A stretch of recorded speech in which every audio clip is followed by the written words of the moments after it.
안녕하세요. 원희동 세무사입니다. 오늘도 증여세를 가지고 좀 말씀을 드릴 건데 오늘은 어떤 게 궁금하신가요?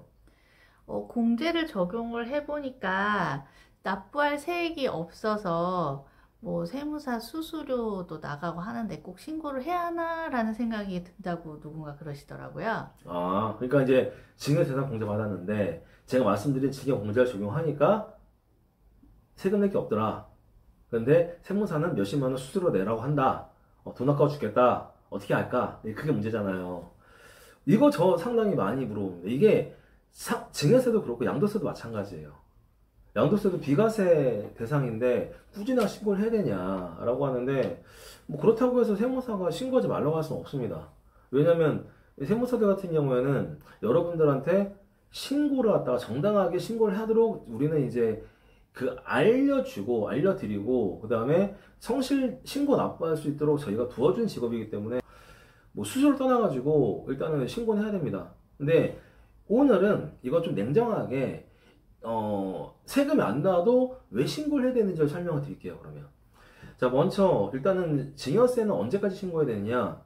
증여 받은 날이 속하는 달의 말일부터 3개월 이내에 신고해야 됩니다.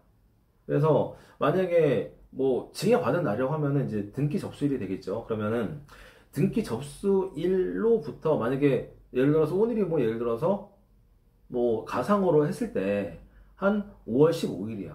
그러면은 오늘 증여 받았으면 어떻게 됐어요?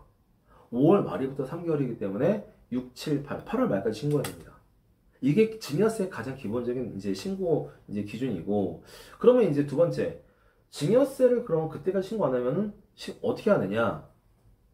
일단 그러면 기한후 신고가 가능합니다. 기한후 신고가 가능한데 만약에 세금이 나오는데 신고 안 한 다음에 신고 기한이 지나서 증여세 기한후 신고하면은 가산세가 붙어요. 가산세가 붙고 그 다음에 이제 세금이 원래 나오는데 기한 내에 신고했으면은 나오는 세금의 3%를 증여신고 공제로 빼주는데 그것도 공제 못 받아요.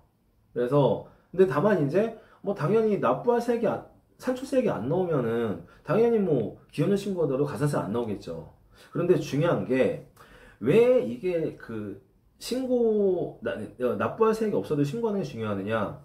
일단은 증여세를 만약에 증여세 납부할 세액이 없어도 신고를 하게 되면은 국세청은 어떻게 될까요? 그 사람이 그 자산을 가지고 있다고 인지를 하게 되겠죠. 그럼 나중에 그러면은 이 사람이 다른 자산을 취득하기 위해서 내가 이 자산을 처분한 다음에 그 자산을 취득을 해. 그럼 어떻게 될까요? 국가 자산을 갖다가 취득했는데 소득 없이 원래 그 국세청이 파악한 소득 없이 국가 자산 취득하면은 행운의 편지가 날아갑니다. 야, 축하한다. 너 되게 비싼 거 샀더라. 그런데 우리가 너 이렇게 소득 보니까 너 도저히 이거로 살 만한 능력이 안 돼. 어떻게 샀냐? 해가지고 꼬치꼬치 캐문단 말이죠. 하지만 만약에 증여받은 재산이 있는 상태에서 처분을 한 다음에 이걸 가지고 취득을 했으면은 과세청에서 훨씬 더 인정하기 편하겠죠. 이게 하나가 있고, 그 다음에 또 하나가 뭐냐면, 증여세를 갖다가 신고 안 하면은 언젠가는 결정이 돼요. 어차피 수익 재산이기 때문에 결정이 되는데, 만약에 이런 경우가 있어요. 증여받은 다음에 몇 달 안에 이거를 처분을 해야 된다. 처분을 해야 된다. 그러면, 이건 약간 좀 어려운 내용인데, 만약에 부모님한테 부모님이나 배우자한테 자산을 증여받아가지고 이제 처분을 하면은 취득가는 최초에 증여한 부모님이나 배우자가 취득했을 때 재산 가액으로 잡혀요. 자, 그래서 만약에 그 부모님이나 배우자가 아니라 뭐 삼촌이나 사촌이나 또는 이제 기타 친척한테 받았으면은 이걸 내가 만약에 정말 증여받아가지고 그 다음에 양처분한 다음에 처분대금이 나한테 귀속이 되면은 증여하던 내가 양도하는 거는 다 정상적인 거로 인정이 된단 말이죠. 만약 예를 들어서 내가 증여 받았어. 사촌 형한테. 그 다음에 이걸 가지고 곧바로 한 두 달 있다가 처분할 예정이야. 난 이거 처분해가지고 처분 대금으로 내 돈하고 합쳐서 집을 사야 돼. 그러면은 내가 이걸 증여받고 나서 이걸 처분할 때까지 내가 증여세를 신고하지 않으면은 결정 자체가 안 됩니다. 그럼 나중에 양도세 신고가 어떻게 될까요? 취득가액을 잡을 수가 없단 말이에요.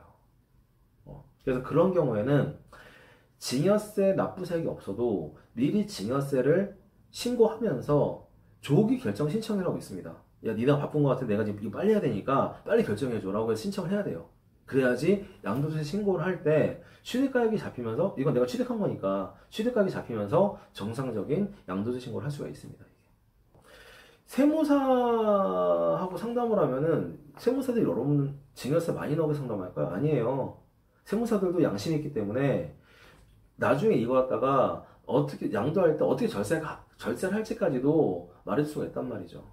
예, 그 다음에 뭐 이거는 이제 제가 유튜브에서 말씀드릴 수 없는 건데, 증여세가 안 나온다고 해서 끝나는 게 아니라 증여세가 안 나온 범위 안에서 증여재산가액을 어떻게 잡느냐에 따라서 나중에 양도소득세 신고할 때 양도소득세 변동이 될 수도 있어요. 단순히 그래서 뭐 안 나오니까 대충 신고하자 이게 아니라, 그러면은 내가 이거를 지금 특히 부동산 같은 경우에는 내가 지금 증여세 안 나오더라도 세무사의 조력을 받아서 나중에 양도할 때 양도세를 어떻게 줄일 것인가까지도 고민을 해봐야 됩니다. 예. 그래서 일단은 여기까지가 일단 물어보신 거, 뭐 궁금한 건 다 어떻게 해결되셨나요? 네, 알겠습니다. 그러면은 다음 시간에는 또 재밌는 주제로 찾아뵙겠습니다. 감사합니다.